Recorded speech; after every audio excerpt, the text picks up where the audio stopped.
Good morning. So today we'll be doing Unit 1, Current Affairs and Issues.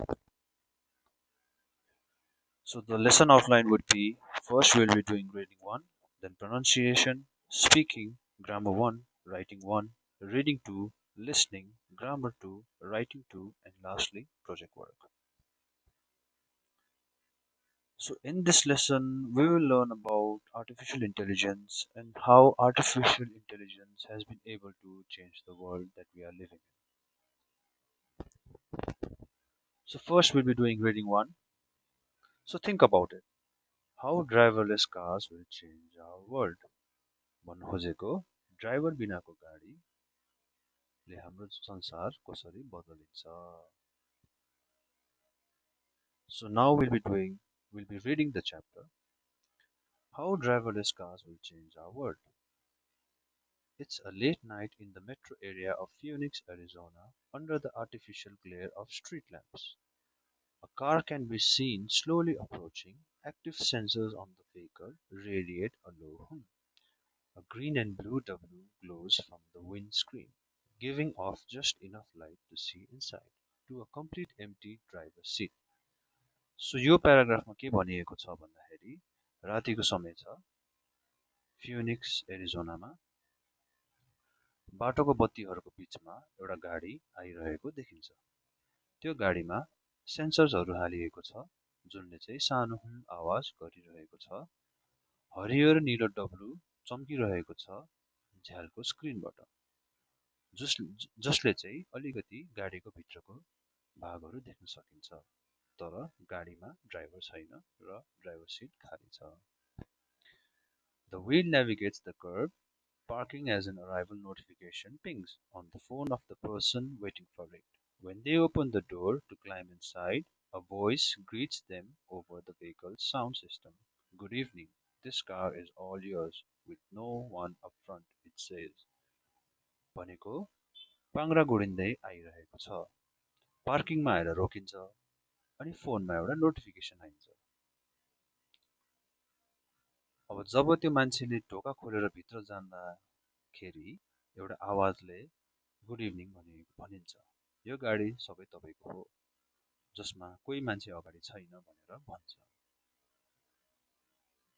This is a Waymo 1 robotaxi hailed just 10 minutes ago using an app. The open use of this service to the public, slowly expanding across the US, is one of the many developments signaling that driverless technology is truly becoming a part of our lives. यो Waymo 1 robotaxi भन्ने हो, भर्खरै 10 minute अगाडि रोकिएको, जुन चाहिँ एउटा एपको मार्फतमा चलिरहेको छ. यो ट्याक्सीको सर्भिस सबैजनालाई अवेलेबल छ अनि युएसमा बिस्तारै बिस्तारै सबैले युज गर्न थालिएको छ. अनि यसले एउटा सिग्नलिङ ड्राइभरलेस टेक्नोलोजी कसरी चाहिँ हाम्रो जिन्दगीको एउटा भाग बन्न सकिन्छ भनेर देखाइरहेको छ. The promise of driverless technology has long been enticing.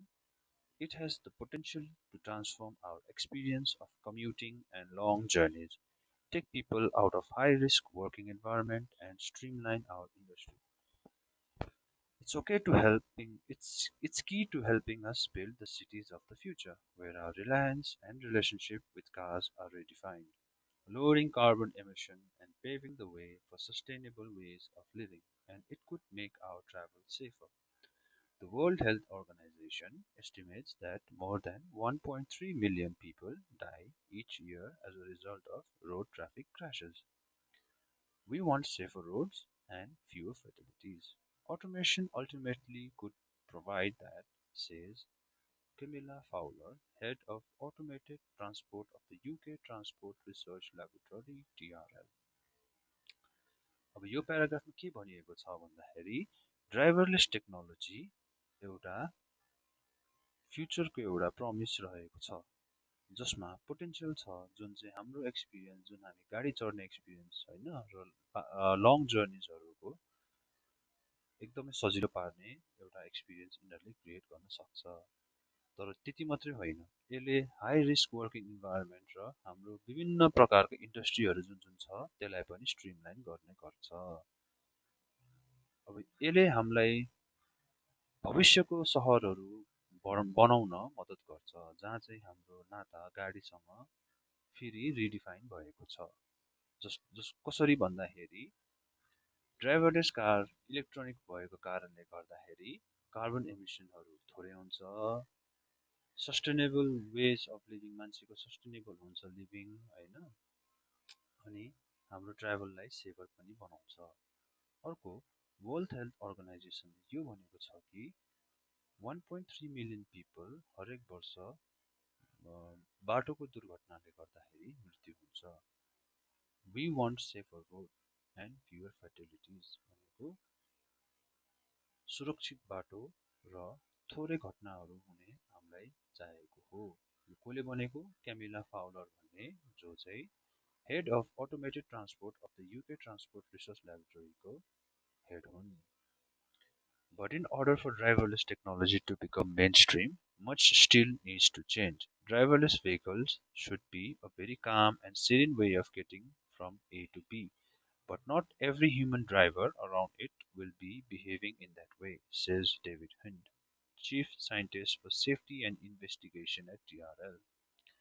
अब यो प्याराग्राफमा के भनिएको छ भन्दाखेरि ड्राइभरलेस टेक्नोलोजीलाई सबैको हातमा प्रयोग गराउनको लागि अझै एक दुईवटा कुराहरू बदलिनु पर्नेछ। जस्तो कि ड्राइभरलेस भेहिकलहरू एकदम काम र सिरिन स्वभावको हुनुपर्छ। अनि अर्को पनि के भन्नुभएको छ भन्दाखेरि हरेक human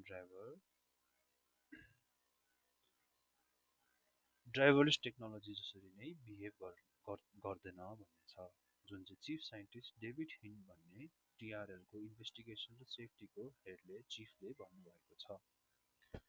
It's got to be able to cope with human driver speeding, for instance, or breaking the rules of the road.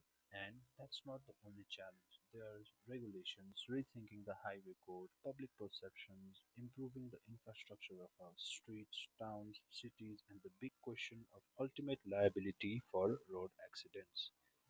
The whole insurance industry is looking into how they are going to deal with that change from a person being responsible and in charge to the vehicle doing that, says Richard Jinks, Vice President of Commercial at Oxfordshire-based driverless vehicle software company Oxbotica, which has been testing its technology in cars and delivery vehicles at several locations across the UK and Europe.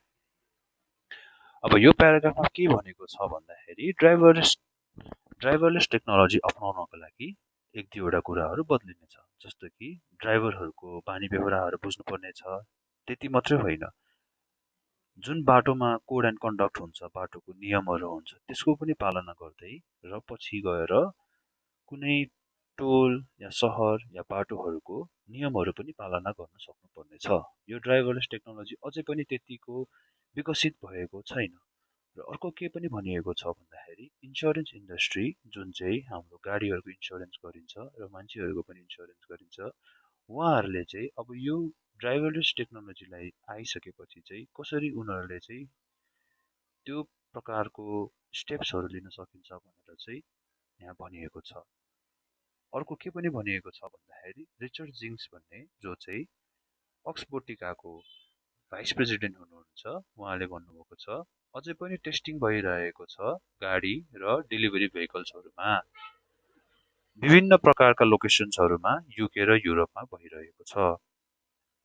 The ultimate vision experts are working toward is of completely driverless vehicles, both within industry, wide transport networks, and personal use cars that can be deployed and used anywhere and everywhere around the world. अब एक्सपर्टहरू अझै पनि यसमा काम गरिरहेको छ होइन, इन्डस्ट्रीभित्र र transport industry नेटवर्कहरूभित्र पनि, अनि संसारभरि पनि अझै पनि यसमा एक्सपेरिमेन्टहरू चलिरहेको छ। But with all these hurdles in place, what exactly does the next 10 years have in store for autonomous vehicles? 2 years from now, the biggest hurdle for those in the driverless technology industry is how to get the cars to operate safely and effectively in complex and unpredictable human environments. यसमा के पनि भनिएको छ भन्दाखेरि ड्राइभरलेस technology इन्डस्ट्रीको सबसे ठुलो challenge के हुनेछ भन्दाखेरि चाहिँ गाडी जुन चाहिँ सेफली कसरी अपरेट गर्न सकिन्छ र कम्प्लेक्स र अनप्रेडिक्टेबल ह्युमन इन्भाइरोमेन्टमा चाहिँ कसरी यिनीहरूले रियाक्ट गर्छ भनेर चाहिँ एउटा ठुलो च्यालेन्ज रहेको छ। अब यसमा यो भनेको मेजर फोकस 2 वर्षको लागि अहिले साइन्टिस्टहरूले र एक्सपर्ट्सहरूले अझै पनि यसमा काम गरिरहेको छ। At the MCT test facility at the University of Michigan, experts are addressing this, the world's first purpose-built testing ground for autonomous vehicles. It is a mini town of sorts, made up of 16 acres of road and traffic infrastructure. It includes traffic signal and signs, underpass, building facade, tree cover. एउटा MCT test facility भन्ने जुन चाहिँ university of मिशिगनमा छ, एक्सपर्टहरूले अझै पनि यसमा काम गरिरहेको छ। यसमा के काम गरिरहेको छ भन्दाखेरि 16 एकरको बाटो छ र ट्राफिकको इन्फ्रास्ट्रक्चर दिएको छ। अब त्यसमा के रहेको छ भन्दाखेरि ट्राफिक सिग्नल र साइनहरू, अन्डरपास, बिल्डिङ्सहरू रहेको छ र रुखहरू पनि रहेको छ। घर, home and garage exterior for testing delivery and riding hail and different terrains such as road, pedestrian walkways, railway tracks and road markings which the vehicles must navigate. It is here that experts test scenario that even the most experienced of drivers may be pressed to handle, from children playing in street to two cars trying to merge on a junction at the same time. घर, ग्याराजको exterior र test driving डेलिभरीहरू पनि सबै यहाँ experiment भइरहेको छ। तर यसमा अरू सिचुएसनहरू पनि के एक्सपेरिमेन्ट भइरहेको छ भन्दाखेरि यो एमसिटीमा जब बाटोमा कोही बच्चा आउँछ भने त्यो गाडीले कसरी रियाक्ट गर्छ र अर्को दुईटा गाडी जुझ्न आयो भने के हुन्छ, कसरी त्यो सिचुएसनलाई त्यो ड्राइभरलेस टेक्नोलोजीले ह्यान्डल गर्छ भनेर भनिएको छ।